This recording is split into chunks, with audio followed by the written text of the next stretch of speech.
વડગામના આંબેડકર નગરપરા વિસ્તારમાં છેલ્લા કેટલાક દિવસોથી પીવાનું પાણી આવતું ન હોવાથી રહીશો ત્રાહિમામ પુકારી ઉઠ્યા છે।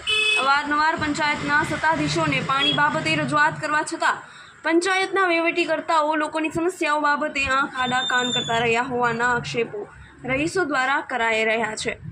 ના છૂટકે સોમવારના સવારે આંબેડકરની ગૃહિણીઓ વિફરી હતી અને હાથ માટલા સાથે ગ્રામ પંચાયત ખાતે આવી પહોંચી હતી, પરંતુ પંચાયતને ખંભાતી તાળા લાગેલા હોવાથી દરવાજા આગળ જ માટલા ફોડીને તાલુકા પંચાયત ખાતે રજૂઆત માટે દોડી ગઈ હતી, પરંતુ ચૂંટણીનો સમય હોવાથી અધિકારી પણ મળી શક્યા નહોતા। તાલુકા પંચાયત ખાતે પણ મીડિયા સામે ભારે વિરોધ કરીને પંચાયતના વહીવટીકર્તાઓ સામે આક્ષેપોનો મારો ચલાવ્યો હતો। પાણી આવતું નથી આંબેડકર નગરમાં। આ બધા જ લેડીઝોને રાડો છે। 10 દિવસથી બિલકુલ પાણી ટેન્કરો મંગાવીને લોકો મજૂરી કરતા લોકો ટેન્કરો મંગાવે છે। જેનામાં ટેન્કર મંગાવવાની તાકાત નથી એ લોકો તો બીજા ટેન્કર મંગાવી પાણી પૂરું પાડે છે। રૂપિયાવાળા હોય મંગાવે, ગરીબ શું કરે? ગરીબની પાણી નથી આવતું।